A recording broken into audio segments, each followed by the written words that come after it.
Well, hello, good afternoon. It's Stephanie Evelo with the Evelo Team at Keller Realty. And today I have another special guest. Bob, would you like to introduce yourself? Sure, Bob Warner, Senior Realtor Partner with the Evelo Team, and we're just here for our monthly market update. Absolutely. So we're going to discuss today. Bob's going to share lots of details here, but just basically what is going on and what happened in the market here over the last 30 days. So, Bob, can you share with us what happened in April? Yeah, absolutely. So as we've talked about before, obviously the numbers always trail about a month behind. So we're talking numbers today that are through the end of April. If you've been with us before, or if this is your first visit, no drastic changes, right? Prices are up and inventory is down, right? So I think we've kind of been on that trend now for greater than a year. And then I'll just kind of point out a couple of the highlights. So that median price for our market has climbed 13% year over year, up to 237.5. Those days on market continue to dwindle, down 47% year over year. So on average, we're down to 19 days on market. If you've happened to been in the market at all recently, you know the reality is most homes are selling within a day or two at most. And then the other couple I like to point out, this list to sales price ratio, or the percentage of asks received, right? I don't know that we've seen it for the whole market cross 100%. In some counties and some townships it has, but we're now over 100% of list price received for the entire 16 county board of realtors area. And that last one, that's that monthly inventory rate. Again, a balanced market being about a 5 to 7 month supply of inventory. We're down 61% year over year, currently at that 0.6 month supply of inventory again. Yeah, in 6.6 months worth of inventory. So what does even 0.6 months worth of inventory or supply mean? What does that really look like? Yeah, so what we've tried to do the last several months at least is kind of really give a real world breakdown of what that looks like. So we do business all over the central Indiana area, but we do a lot of business in kind of our 5 northern suburbs. So what I've done each month is just kind of break down the total number of active listings in Fishers, Noblesville, Carmel, Westfield, and Zionsville. And then even from that very small list, the number that are under $250,000 or less. Look at those numbers. I Yeah, mean, so what does a 0.6 month supply of inventory looks like? It's 233 active listings across those 5 suburban areas. And that's of crazy those, numbers. right, and of Crazy that, numbers. only 50 or less than $250,000. So it keeps dwindling, right? Like we were really shocked when we got under 500 when we pulled that list, and now we're down to even half of that 500 number. So just unprecedented times in that regard.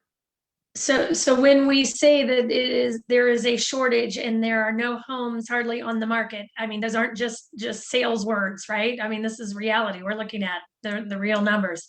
So tell me, interest rates. What's happening with the mortgage rates right Yeah, now? so that's another one we like to tackle, right? Because people sometimes, okay, should I wait? Should I buy now? So I tackled it a little bit of a different way this year, right? So it's should I buy now or wait, right? And that's a lot of people might be asking that question. And so the reality is right now interest rates are rising. They're not rising significantly.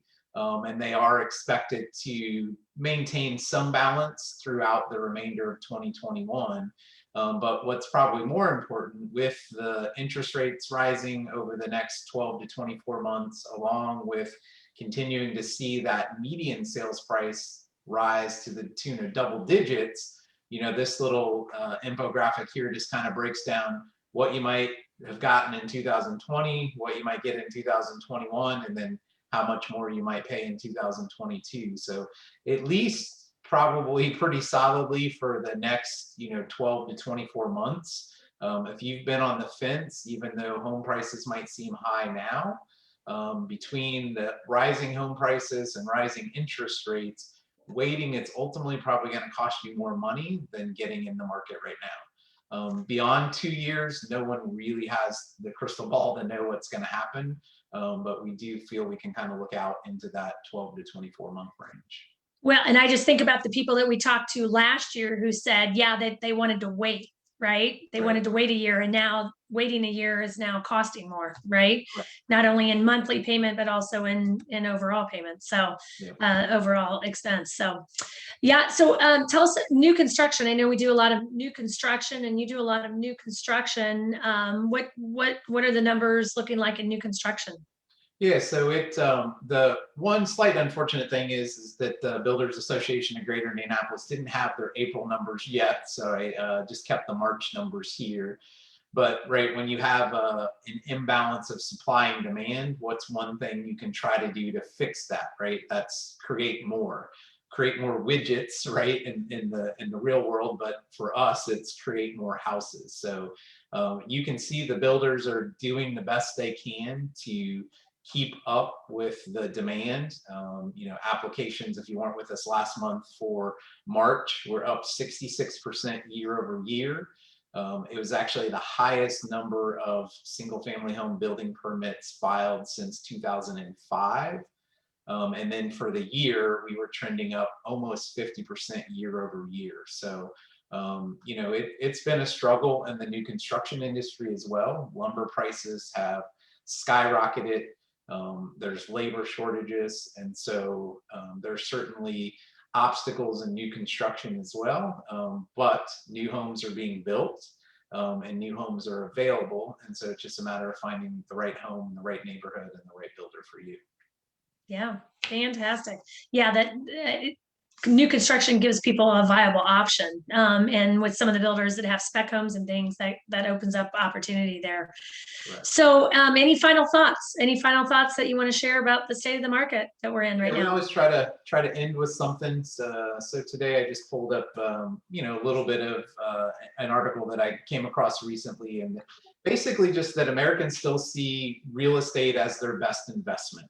Right. So whether the market's up, down, short on inventory, a surplus of inventory, at the end of the day, year in and year out, when Gallup runs this poll, Americans generally see real estate as a better investment than stocks, bonds, gold, savings accounts, et cetera. And what I found interesting is if you just kind of look in the middle here, that the number of people, percentage of people that consider real estate better even increased 6%, right, year over year from when they did the poll at this time last year. So, whether it means you're getting into the market as a first-time buyer, maybe you've been thinking about moving into your dream home, or maybe your dream home is now empty and you're an empty nester, and maybe it's time to downsize or right size a little bit.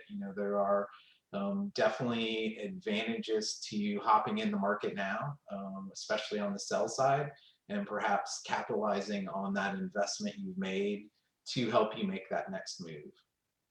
Yeah. Well, thanks so much, Bob. We always appreciate all the stats that you pull and all the market info that you share each month with us. So you can tune in each month.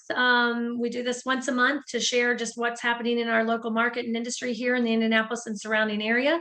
So thank you so much for joining us today. Thank you so much, Bob, for sharing. And if you have any real estate need that we can help with, please contact our team at info@eveloteam.com, or you can call 317-863-9011. And we'll share that information here on the post as well. But thanks so much for joining us. We hope to shed some light on next month and the next 30 days. So stay tuned. And as always, make each moment count. Bye-bye. Bye.